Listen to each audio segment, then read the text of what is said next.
What's up, beautiful people?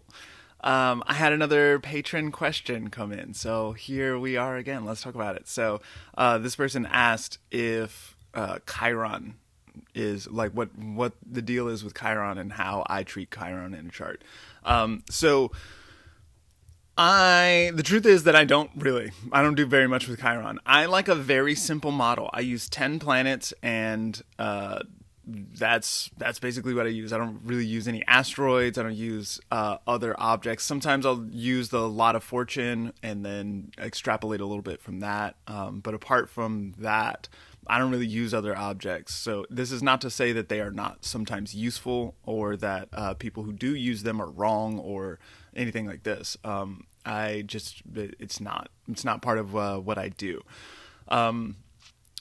So when it comes to Chiron, so Chiron is, I think one of the reasons why Chiron is as popular as he is because more than like an Eris or Juno or something like this, is that when I would personally rank them in a similar space. The reason why I think Chiron sort of like gets more play and more publicity is because it is a standard object on the charts that you pull up at astro.com. So like it's a free site where you can this is where I go to get charts pulled up, and so does like everybody. Not everybody. Like a lot of people who are like super pro in the field will use other things, but I like astro.com because it's free and very easy to use and does a great job. And so but it has a like Chiron comes on the default on that. So because of that, then a lot of people end up using Chiron.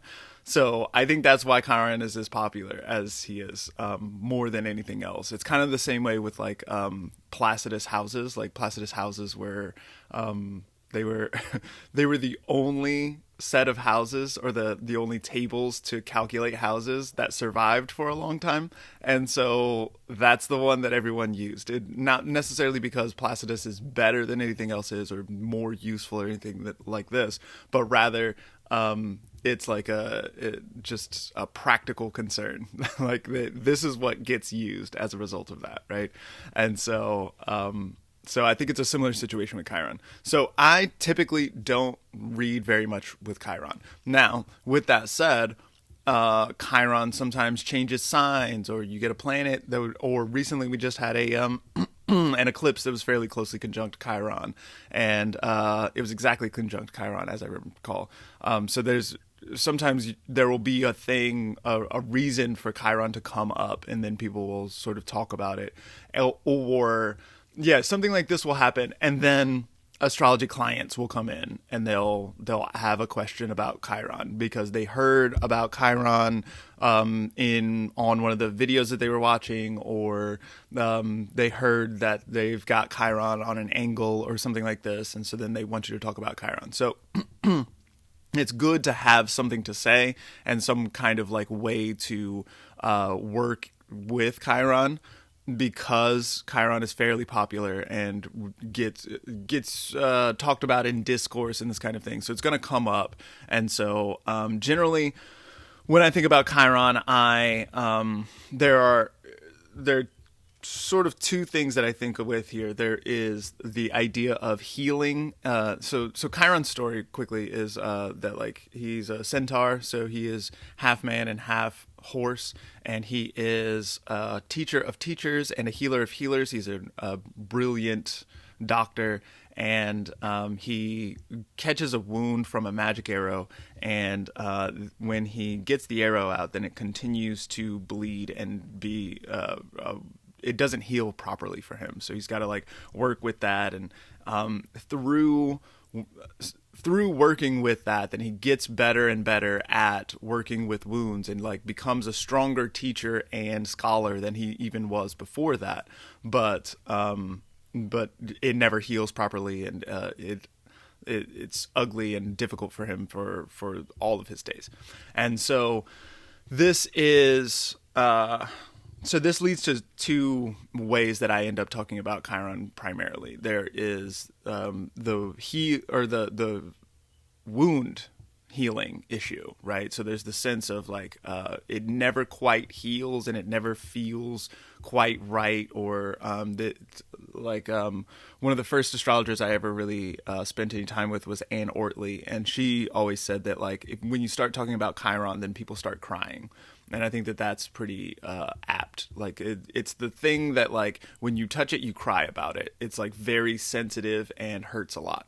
So that's one way that I like to talk about the Chiron things. The other way is the sort of like unintentional mastery that comes around as a result of continually treating this same wound. You like you get a lot of reps in on it. You've generally, because there's a fair amount of pain associated, then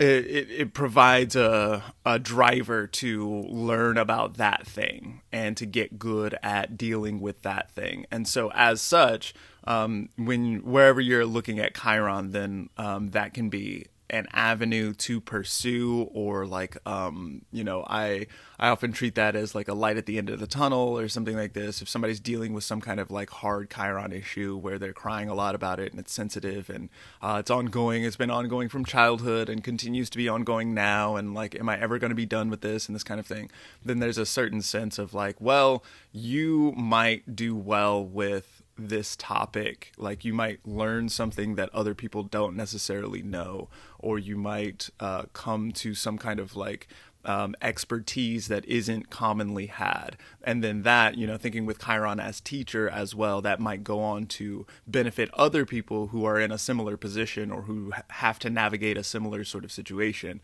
Then you might be able to derive some insight, which could then be good for the whole community. Now, that is tough because it comes at the cost of pain and suffering and crying and all the rest of that. But that can sometimes be a good context to use when dealing with such difficult and troublesome topics.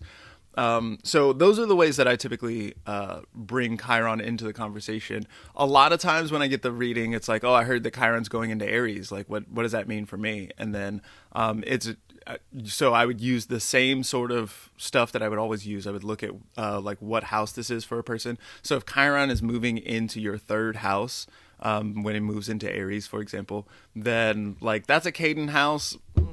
Unless you've got like the ruler of the rising there or something like this. If it's an empty Caden house, like kind of doesn't matter for you. Like it doesn't, like that's not the main thing. Like we should probably look at what's going on with Saturn, or like there's some other transits that are affecting this person if that is not the one that is affecting this person. So that is honestly most common for me when people come to me with a Chiron question or something like this. Then, or sometimes I get questions about Pluto or these kinds of things. Also, Pluto and Chiron hang out in a similar space distance from the Earth, and so they have a similar sort of like long transit through a sign, and we'll spend time like doing the same thing for a long period of time. And so when it changes signs, it makes news, and then so when it makes the news, then people are like, oh, what does this mean for me? And if you don't have stuff in Aquarius, or if you don't have stuff especially like at the beginning of Aquarius, then like this ingress is not really that big a deal for you, probably, unless you've got like something at the beginning of Scorpio and it's going to square it or something like this, you know what I mean? So that is the way that I would always, whenever we're looking at some kind of transit or something like that, then we would look at the house that it affects. We would look at the condition of that house, see who's present there, what kind of like how important is this area of the chart, and then sort of delineate from there. And don't be afraid to say this isn't that big a deal for you if it's really not, So cool. Hope that's been good for you.